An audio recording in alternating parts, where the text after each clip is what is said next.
పక్షుల చేరని సేనాదుడా, కుల చేరని సేనాదుడా, కష్టాల కడలి అలలు నన్ను అమ్ముకున్నది, నన్ను అమ్ముకున్నది. కన్నీరు కెరటమైనలో పొంగుచున్నది, పొంగి సంద్రమైనది. శ్రమల కొలిమిలో పుటమి వేయబడితిని, శ్రమల కొలిమిలో పుటమి వేయబడితిని. అనంతరముగా నేను పోయబడితిని, సిలువ సాక్షినైతిని. గుండె చెదరిన వారిని ఆదరించే దేవుడా, గూడు చెదరిన పక్షుల చేరని సేనాదుడా, త్యాగశీలుడా నీ వందనాలయా. నా హృదయ పాలక స్తోత్రమేసయ్యా. ప్రార్థన చేసుకుని బాగా నచ్చినట్టు ఎలా ఇస్తారు అవసరం బట్టి వచ్చిన ప్రతి ఒక్క బిడ్డ అవసరం తీర్చండి ప్రభావ. అయ్యా పాస్టర్ మొదలయ్యే వాక్యం చెప్తుంది ప్రభావ, వాక్యం దయచేయగలుగుతున్నాం ప్రభావ. అయ్యా పాటలు పాడేటువంటి మంచి స్వరాన్ని దయచేసి నడిపించండి ప్రభావ, నడిపించండి ప్రభావ. ఇలా స్తోత్రాలు ప్రభావ. అయ్యా వాక్యం చదువుకునే దేవుని బుద్ధిని జ్ఞానాన్ని దయచేయమని సమయాన్ని తెలుసుకుంటారు. అయ్యా ఇక్కడికి వచ్చిన ప్రతి ఒక్క బిడ్డ దేవుని ఆశీర్వదించుకుంటున్నాం. ఇచ్చిన కాదు జ్ఞానం చేసుకుంటున్నాం తండ్రి. ఆమేన్. ఆమేన్. 5వ అధ్యాయం. నా మాటలు చెవిని పెట్టుము, నా ధ్యానం మీద లక్ష్యం ఉంచుము.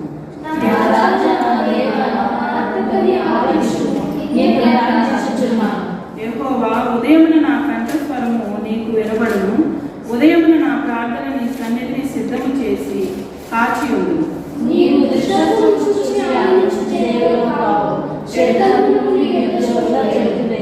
డాంబికులు నీ సన్నిధిని నిలువలేరు, పాపము చేయు వారందరూ నీకు అసహ్యులు.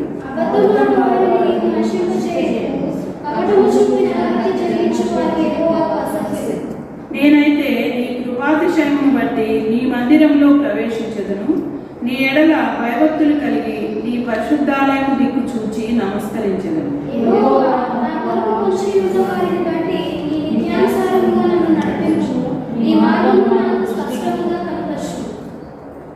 వారి నోట యథార్థత లేదు, వారి అంతరంగము నాశనకరమైన గుంట.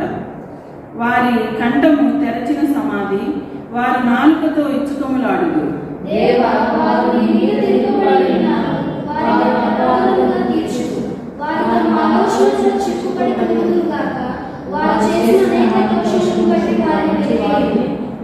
నిన్ను ఆశ్రయించు వారందరూ సంతోషించుదురు, నీవే వారిని కాపాడుదు గనుక వారు నిత్యము ఆనందధ్వని చేయుదు. ఏడుతో కప్పినట్లు నీవు వారిని దయతో కప్పదు, కావున నీ నామమును ఇప్పుడు ఇది దావీదు మహారాజు గారు రాసిన కీర్తన. యెహోవా నా మాటలు చెవిని పెట్టుము, నా ధ్యానం మీద లక్ష్యం ఉంచుము అని దేవుణ్ణి అడగాలి మనం. నా రాజా, నా దేవా, నా ఆర్తధ్వని ఆలకించుము, నిన్నే ప్రేమించుచును. నా కంఠస్వరము నీకు వినబడును, ఉదయమున నా ప్రార్థన నీ సన్నిధిని సిద్ధం చేసి కాచి ఉండును. దేవునితో నేనైతే నీ కృపాతిశయమును బట్టి నీ మందిరంలో ప్రవేశించదును, నీ ఎడల భయభక్తులు కలిగి నీ పరిశుద్ధాలయము దిక్కు చూచి నమస్కరించదు. ఈ సముద్రంలో నీళ్ళకి అలల చేత అటు ఇటు కొట్టబడి మంచిగా సాఫ్ట్గా అయిపోతుంది. ఒక రాయి చూడటానికి అందంగా సాఫ్ట్గా అయిపోద్ది, చక్కగా షేప్ వచ్చింది, మంచి అందంగా ఉంటుంది చూడటానికి కూడా. అట్లాగే మనం కూడా శ్రమల చేత శోధనల చేత అన్ని కొట్టబడి మనం ఆత్మీయంగా ఎదుగుతాం అన్నమాట. అవన్నీ వస్తేనే, శ్రమలు రాకపోతే మనం దేవుణ్ణి నిర్లక్ష్యం చేస్తాం. అస్సలు మంచిగా ఉన్నాం అనుకో, సంతోషంగా మనం దేవుడితో అంతగా గడపలేము. కాబట్టి మనం ఆనంద ధ్వని నిత్యము దేవుని సన్నిధిలో ఉల్లసించాలి, ఆనంద ధ్వని చేయాలి. అది ఒక్కటి మర్చిపో. పౌలు గారి పరిచర్యలో బాగా వాళ్ళు సహకరించారు. పౌలు గారిని బాగా ఇంట్లో పెట్టుకొని 18 నెలలు ఇంట్లో పెట్టుకొని వాళ్ళని పోషించారు. ఆయన్ని కాకుండా ఆయనతో పాటు తిమోతి గారు, ఇంకా షీలా గారు అని ఉన్నారు. వాళ్ళని కూడా ఉంచుకొని ఎప్పుడు వచ్చినా కానీ వారికి ఆతిథ్యం చేసుకుంటా సొంత మనిషిలాగా సేవకుని చూసిన గొప్ప ఆదర్శ దంపతులు ఉన్నారు. వాళ్ళు ఎవరో చెప్పగలుగుతారా మీరు? సేవకునికి ప్రాణం ఇవ్వడానికి కూడా వాళ్ళు వెనకాడలేదన్నమాట. అకుల ప్రిస్కిల్లా గురించి మనం నేర్చుకున్నాం. అపోస్తుల కార్యాలు 18వ అధ్యాయము 1 నుండి 3 వచనాలు చదువుతుంది. తర్వాత పౌలు ఏథెన్స్ నుండి బయలుదేరి కొరింథీనకు వచ్చి పొంతు వంశీయుడైన అకుల అను ఒక యూదుని అతని భార్య అయిన ప్రిస్కిల్లాను కనుగొని వారి వద్దకు వెళ్ళారు. ప్రిస్కిల్లా దగ్గరికి పౌలు గారు వెళ్ళారు. యూదులందరూ రోమా విడిచి వెళ్ళిపోవాలని క్లౌదియా చక్రవర్తి ఆజ్ఞాపించినందున వారు ఇటలీ నుండి కొత్తగా వచ్చినవారు. వారు వృత్తికి డేరాలు కుట్టువారు. పౌలు కూడా అదే వృత్తికి చెందినవాడు. వాళ్ళు ఏం చేస్తారు? డేరాలు కుడతారు, పరదాలు అంటే ఎట్లా వేస్తారు కదా, అవన్నీ వీళ్ళకి మంచి ప్రావీణ్యం కలిగిన వ్యక్తులు అనమాట. అకుల ప్రిస్కిల్లా అదే వృత్తి, పౌలు గారు కూడా అదే వృత్తి చేసేవాళ్ళు. కాబట్టి కనుక వారితో కాపురం ఉండేది, వాళ్ళతో కలిసి ఉన్నాడు. వారు కలిసి పని చేయించుండేవి. కూడా ఏం చేసింది? దేవాలయంలో విడుదల రాత్రి పగళ్ళు ఉపవాస ప్రార్థన చేస్తూ దేవుని గురించి మాట్లాడుతూ ఉండేది. పోయిన వారం చెప్పిన స్త్రీ పేరేంటి? అన్న. ఇంటిలో కాపురం ఉండేను. ఫస్ట్ పాయింట్ రాసుకోండి. పౌలు గారు అకుల ప్రిస్కిల్లా ఇంట్లో కాపురం ఉండేను. అపోస్తల కార్యములు 18వ అధ్యాయము 3వ వచనం. పౌలు గారు అకుల ప్రిస్కిల్లా ఇంట్లో కాపురం ఉన్నారు. రాసుకోండి అది కూడా. అపోస్తల కార్యములు 18వ అధ్యాయము 3వ వచనం. వాళ్ళు ఏ వృత్తి చేసేవాళ్ళు? డేరాలు కుట్టేవాళ్ళు. ఎంతకాలం పౌలు గారు వాళ్ళ ఇంట్లో ఉన్నారంటే 18 నెలలు. పౌలు గారితో పాటు ఇంకిద్దరు ఉన్నారు. వాళ్ళ పేర్లు ఏంటి? తిమోతి ఇంకా షీల. వాళ్ళని కూడా చక్కగా చూసుకునేవాళ్ళు వీళ్ళిద్దరు. వాళ్ళ పని చేసుకుంటూ దేవుని సేవకులు చేస్తూ మళ్ళీ పరిచయం చేసేవాళ్ళు. అంత గొప్ప ఆదర్శ దంపతులు అనమాట. ప్రిస్కిల్లా అకుల వారి ఇంట్లోనే సంఘాన్ని స్థాపించారు. ఇది ఎక్కడుందో చూడండి. 1 కొరింథీ 16వ అధ్యాయము 19వ వచనం. ఆసియాలోని సంఘంలో వారు మీకు వందనములు చెబుతున్నారు. అకుల ప్రిస్కిల్లా వారి ఇంటనున్న సంఘమును ప్రభువునందు మీకు అనేక వందనములు చెబుతున్నారు. అంటే వాళ్ళ ఇంట సంఘం ఉందని ఇక్కడ మనకు తెలుస్తుంది. ఎవరు చెప్తున్నారు? అసలు పౌలు గారు అకుల ప్రిస్కిల్లాకి, పౌలు గారికి కాకుండా సమాజంలో ఉన్న అందరికీ కూడా బాగా మేలుకరంగా ఉన్నారంట. అకుల ప్రిస్కిల్లా బాగా కష్టపడి పనిచేయడం, వాళ్ళ డబ్బంతా కూడా 1 కొరింథీ 16వ అధ్యాయం 19వ వచనం. 1 కొరింథియన్స్ 16:19.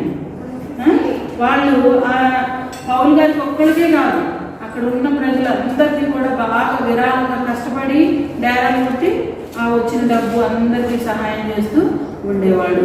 సాయంత్రం పూట దేవుని సన్నిధిలో కూర్చునేవాళ్ళు. మిగిలిన టైంలో పరిచయం. వాళ్ళకి ఇక విరామం అనేది లేదు. ఈ అకుల ప్రిస్కిల్లా వారి ఇంట్లోనే సంఘాన్ని స్థాపించారు. నెక్స్ట్ 3వది ఏంటంటే అకుల ప్రిస్కిల్లా పౌలు గారి నిమిత్తం తన ప్రాణాలను ఇచ్చుటకైనను తెగించారు అన్నమాట. రోమా 16వ అధ్యాయము 4వ వచనం. రోమా 16:4.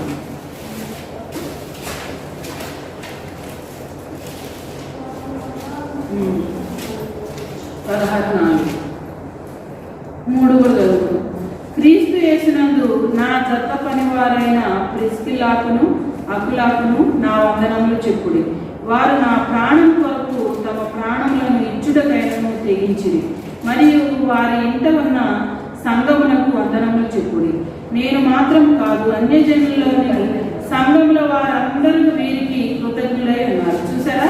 అన్యజనులలోని సంఘముల వారందరూ వీరికి కృతజ్ఞులై ఉన్నారు. ఎందుకు? ఆదర్శ దంపతులు అకుల ప్రిస్కిల్లా.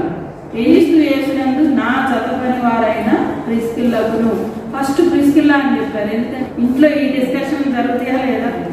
ఎవరైనా వస్తున్నారంటే మనమేమో తీసుకురండి, అది తీసుకురండి, ఇది తీసుకురండి అని హడావుడిగా అన్ని చేస్తూ ఉంటాం. కానీ ఆతిథ్యం చేయటం మరవద్దు అని అన్నారు. ఎవరైనా దేవుని సేవకులు కానీ లేకపోతే మనవాళ్ళు కానీ ఎవరు వచ్చినా మనకు కలిగిన దాంట్లో మాత్రం హృదయపూర్వకంగా ఆతిథ్యం చేస్తే అసలు ఆ దీవెనలు మనం అసలు పట్టజాలంత దీవెనతో దేవుడు దీవిస్తానన్నారు. తెలియని దేవదూతలకు వాళ్ళు ఎవరు అబ్రహాం శారాలు దేవదూతలకి ఆతిథ్యం ఇచ్చి నెక్స్ట్ ఇయర్ కల్లా నీకు పిల్లలు ఉన్నారు. ఎందుకంటే దైవజనుల్ని తృప్తిపరిచారు. మన స్త్రీలు కూడా అంతే అసలు గుర్తుంటుంది. కాబట్టి వాళ్ళకి మనం ఏం చేస్తాము, వాళ్ళు హృదయపూర్వకంగా ప్రేమగా మనకు ఆతిథ్యం ఇచ్చారనుకో, మనం ఏం చేస్తాం వాళ్ళ కోసం బాగా ఇంకా దేవునికి చేసినట్టే అనుకొని ప్రేమతో మనం చేస్తే తప్పకుండా ఆ ప్రతిఫలం గిన్నెడు చన్నీళ్ళు ఇస్తేనే మీ ఫలము ఎక్కడికి పోదు అని చెప్పారు. అట్లాంటిది మనం త్యాగం చేసిన కొద్దిగా మనకి ఇంకా ఇప్పుడే ఇవ్వకూడదు. విత్తితేనే కదా, మనం విత్తనం భూమిలో వేస్తేనే వర్షం వచ్చి మొలకొచ్చి చక్కగా వృక్షమై ఫలాలు ఇస్తుంది. అట్లా ఇస్తేనే మనం దేవుని పొందుకున్నాం. వీళ్ళు కూడా అంతే. అప్లా ప్రిస్కిల్లా 18 నెలలు వచ్చారంటే దేవుని సేవకులు ముగ్గురిని ఏంటి ఇప్పుడు వచ్చారు, నిద్రలో ఉండి మన పనుల్లో ఉండి అట్లా విసుక్కోకుండా పరిచర్య చేసిన ఆదర్శమైన దంపతులు అప్లా ప్రిస్కిల్లా. వాళ్ళు ఏక మనసుతో పరిచర్య చేశారనమాట. అందుకనే వీళ్ళిద్దరి పేరు ఎక్కడ కూడా ప్రిస్కిల్లా అని కానీ అప్లా కానీ వేరు ఎక్కడా లేదు. ఇద్దరు పేర్లు కలిసే ఉంది. బైబిల్ గ్రంథంలో మొత్తంలో ఎక్కువ సార్లు ఇద్దరు పేర్లు కలిపి ఉన్నది వీళ్ళిద్దరే. ఇద్దరు ఐకమత్యం కలిగి ఇది చేద్దాం అది చేద్దామని చాలా ప్రార్థన చేసి మంచిగా నిర్ణయం తీసుకొని చేస్తారనమాట. మనకి హృదయంలో తెలిసిపోద్ది ఆ మనిషిని చూస్తే ఎట్లాంటి వాళ్ళు అనేది. ఒకరి హృదయం ఇంకొకరి హృదయానికి అర్థమైపోయింది వీళ్ళు ఎట్లాంటి వాళ్ళు. వీళ్ళు మైండ్ రీడింగ్ అంటారు. అసలు చూస్తేనే ఎవరేంటనేది మొత్తం తెలిసిపోద్ది. వివేచన అంటారు దీన్ని బైబిల్లో. అపోల్లో అనే ఆయన దేవుడి గురించి బాప్తిస్మం ఇచ్చే యోహాను గారి వరకే ఆయనకు తెలుసు అనమాట. ఆ వాక్యాన్ని ఆయన తీవ్రంగా అనేక మందితో అయ్యో రాకుడు వచ్చేస్తుంది, అనేక మందికి నేను ప్రకటించాలని అపోల్లో అనే ఆయన సువార్త పని చేస్తూ ఉంటుంటే ఆయన పిలిచి వీళ్ళిద్దరూ ఈ సువార్తే కాదు యేసుక్రీస్తు గురించిన సువార్త కూడా ఉంది అని వాళ్ళకి బాగా వివరంగా చెప్పి వాళ్ళని కూడా తయారు చేశారంట. మందిరంలో ధైర్యంగా మాట్లాడాలని ఆలోచించాను. ప్రిస్కిల్లా అప్లయు విని అతన్ని చేర్చుకుని దేవుని మార్గం అని పూర్తిగా అతనికి విషదపరిచి చూసారా, యోహాను ఇట్లా వచ్చారు, యేసు ప్రభువుకి బాప్తిసం ఇచ్చారు, అక్కడ వరకే ఆయనకి తెలుసు. దాని తర్వాత శిలువ మీద ప్రాణం పెట్టింది అవన్నీ అపోల్లోకి తెలియదు. అయితే ఈ అకుల ప్రిస్కిల్లా పిలిచి చూడండి, యోహాను బాప్తిస్మం మాత్రమే తెలుసుకుని వాడై యేసును కూర్చిన సంగతులు వివరముగా చెప్పి బోధించుచు సమాజ మందిరములలో ధైర్యముగా మాట్లాడ ఆరంభించింది. మొత్తం క్లియర్గా ఆయనకి వివరించినప్పుడు అపోల్లో చాలా ఇంకా ఆయన అసలే ప్రావీణ్యం కలిగిన వాడు లేఖనాల్లో దేవుని గురించి బాగా నేర్చుకుని ఇంకా పెద్ద పరిచర్య చేయడానికి వీళ్ళిద్దరు ప్రోత్సహించారు. అకుల ప్రిస్కిల్లా అంటే చిన్నది, అకుల అంటేనేమో గద్ద అని అర్థం. అకుల ఎందుకనంటే అసలు మొగళ్ళ గురించి మనం స్త్రీలలో చెప్పుకోము. ఇక్కడైతే ఇది ఒక ప్రత్యేకమైన ఆదర్శ కుటుంబం కాబట్టి వాళ్ళిద్దరు పేర్లు కలిసి ఉన్నాయి కాబట్టి మనం కూడా అంతే కదా. ఇప్పుడు దేవుళ్ళలో ఉండి మనకి ఎంత ఉన్నా కానీ అన్ని వదిలిపెట్టి చక్కగా పరిచయం చేసుకుంటాం. ఈ పనులు అది ఇది అని దేవుడి కోసం వాడబడుతున్నాం. అట్లాగే ఏమో కూడా ఎంతున్నా అంతా వదిలిపెట్టి దేవుడి సేవకు బాగా పానార్పణం దేహంగా పోయబడితే శిలువ సాక్షి అవుతుంది. మనం ఇందాక పాటలో వాడాం కదా, ఈమె పానార్పణం ప్రాణాలు అర్పించడానికి కూడా దేవుని కోసం దేవుని బిడ్డల కోసం వెనకాడని ఆదర్శ దంపతులు అకుల ప్రిస్కిల్లా ఏ విధంగా ఎదిగారు, వాళ్ళ ఇంట్లో సంఘాన్ని స్థాపించారు. అట్లాగే నేను కూడా బాగా నేర్చుకుని దేవుళ్ళలో వాడబడాలని నా కోసం కూడా మీరందరూ ప్రార్థన చేయండి. మీ అందరి కోసం ప్రతిరోజు నేను ప్రార్థన చేస్తున్నాను అనమాట. అకుల ప్రిస్కిల్లా లాగా మనం చక్కగా ఆత్మీయంగా ఎదగాలి. సహాయం చేసే విషయంలో అన్ని విషయాల్లో మనం ఎదగాలి. మనం కొన్ని ఒక అరెకరమే వేసాము. అరెకరం వేస్తే ఎన్ని బస్తాలు వస్తాయి? ఒక 10 బస్తాలు అనుకోండి, 10 బస్తాలు వస్తాయి. అదే ఎకరాలు ఒక 50 ఎకరాలు వేసామనుకో మనకి ఎన్ని వస్తాయి? 100 బస్తాలు వస్తాయి. అట్లా అదే మనం ఫలించడం అంటే ఇదే. మనం ఇచ్చి దేవుని శోధించి ఆయన రాజ్యాన్ని నీతిని మొదట వెళ్తే మనకు కావాల్సినవన్నీ ఇస్తారు. పోయిన వారం చెప్పిన అన్న గురించి కంఠస్థ వాక్యాలు చెప్పేవాడు చెప్పండి. ఇంకా 2వ అధ్యాయం 36-37 చెప్పండి. ఆషేరు గోత్రికురాలు పనేరు కుమార్తె అయిన అన్న ఒక ప్రవక్తి ఉండేది. 87 సంవత్సరం ఎదరాలైంది. దేవాలయంలో ఉపవాసం ప్రాంతంలో రే పగలు సేవ చేసి చిన్న వాక్యం హన్నాను ఒక ప్రవృత్తి ఉండేది. 8 సంవత్సరములు ఎదవరాలై ఉండి దేవాలయం విడవక ఉపవాస ప్రార్థనతో రేయి పగులు సేవ చేయించు ఉండేది. ఈ చిన్న వాక్యాన్ని దేవుడు దీవించిన పౌత్రికురాలైన పెనియేలు కుమార్తె హన్నాను ఒక ప్రవృత్తి ఉండేది. 84 సంవత్సరములు ఎదవరాలై దేవాలయం విడవక రేయి పగులు ఉపవాస ప్రార్థనలతో రేయి పగులు సేవ చేసింది. ఈ చిన్న వాక్యాన్ని దేవుడు దీవించిన సజీవులకి వచ్చారు తండ్రి, మీకు వందనాలు. అయ్యా, ఈ లోకంలో జీవించినందుకు కాలం తండ్రి నాయన, మేము ఆదర్శంగా అనేక మందికి అయ్యా మాదిరికరంగా మేము అందరం ఉండడానికి సహాయం